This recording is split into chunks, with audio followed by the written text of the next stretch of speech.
சென்னையிலேருந்து சென்னை மாம்பாக்கத்துலேருந்து வரேன். நாங்கள் சுஜனா டூர் ட்ராவல்ஸ் மூலமாக வரோம். எங்களோட ட்ராவல் ஏஜென்ட் பாலசுப்ரமணியன் சார். அவர் இது வரைக்கும் நாங்கள் இதெல்லாம் பார்த்தோம், கந்தசாமி இதெல்லாம் பார்க்கணும். அப்புறம் இங்கே திருகோணமலை பாடல் பெற்ற சிவஸ்தலம்னு சொன்னார்.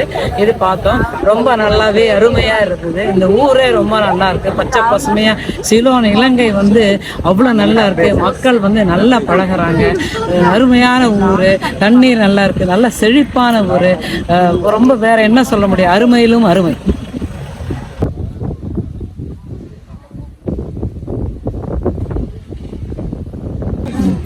எங்கேருந்து வந்திருக்கிறீங்கன்னு சொல்லி?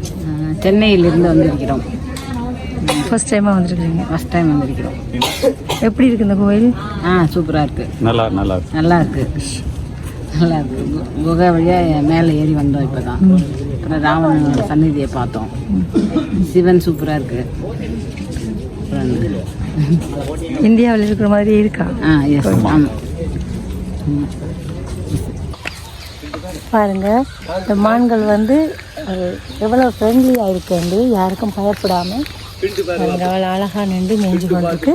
இந்த ஐயா எப்பயுமே அந்த மான்களுக்கு சாப்பாடு இப்போ ஒரு 2 வருடங்களாக தொடர்ந்து இந்த மான்களுக்கு உணவளித்து கொண்டு வரார். அது தன்னுடைய பிள்ளைகளைப் போலன்னு அவர் சொல்கிறார். அது தன்னுடைய குழந்தைகளைப் போல அதுகளுக்கு சாப்பாடு கொடுத்து கொண்டு வரேன்னு சொல்கிறார். பாருங்கள், இந்த மான்கள் எவ்வளோ அழகாக இருக்குது. அதை விட இதில் விசேஷம் என்னென்னு சொன்னால், இந்த மான்கள் எங்களை பார்த்து பயப்படாமல் இந்த மரக்கறிகளை சாப்பிடுது.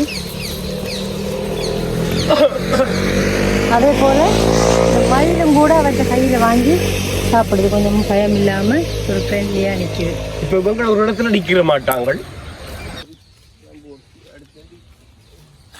திருக்கோணேஸ்வர ஆலயத்தில் ஒரு தொண்டனாக இருக்கிறேன். இப்போ ஒரு 2 வருஷமாக அது என்னாலே நான் செய்யணுமென்ற ஒரு ஆசையில் செய்ய தொடங்கினேன். தொடர்ந்து செய்து கொண்டு இருக்கிறேன். அதில் பிள்ளைகள் மாதிரி தான் எனக்கு. மற்ற என்னுடைய சொந்தக்காரர்கள்லாம் பர்த்டே அது ஏதாவது ஒன்று நன்மை தீமை என்றால் எனக்கு காசு அனுப்புவார்கள். இன்றைக்கு ஒரு பிள்ளையோட பர்த்டே, அதுக்கு நான் சாப்பாடு கொண்டு கொடுப்பேன். அந்த பிறந்த நாளுக்காக இந்த மான்களுக்கு கொண்டு உணவு உணவுங்கிறது இல்லாட்டியும் ஒவ்வொரு நாளுமே கொண்டு கொடுத்து இப்போ 2 வருஷமா இந்த பேக் மோட்டர் சைக்கிள் இதெல்லாம் கொண்டு வரணும். ஒருக்கா நடந்து என்னென்னா, நான் இந்த ஒரு பிள்ளைக்கராக்களோட இருந்து இந்த இதுக்கிட்ட வச்சு இந்த சாப்பாடு தட்டில் சிங்கிளாக்கள் செய்த ஒரு சிங்கிளா 3 தட்டு செய்த இந்த இதில் தட்டு இருக்கு.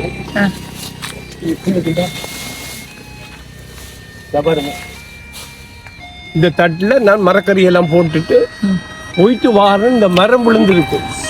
ஜஸ்ட் ஒரு 15 நிமிஷம் இல்லை, இந்த மரம் விழுந்து உக்கி அப்படியே விழுந்து. அப்ப இந்த ஆமைக்காரன் சொல்றான், உனக்கு நல்ல காலம் இருக்கு, நீ செய்த தொண்டு போகையில தர்மம் தலை காக்கும்னு சொல்லுவாங்க. ஆண்டவன் தான் இல்லை. அதுக்கு இந்த வாயில்லா ஜீவன்களுக்கு நீங்க எப்படி உணவளிக்கிறது உண்மையிலேயே அது எல்லாருக்கும் அப்படி ஒரு மனசு வராது. சந்தோஷம் உங்களுக்கு. அப்ப இவ்வளவு பேரும் உங்களுடைய ஒரு பிள்ளைகள் மாதிரி, உங்களுக்கு நிறைய பிள்ளைகள் இருக்கிறாங்க. சந்தோஷமா இருக்கு.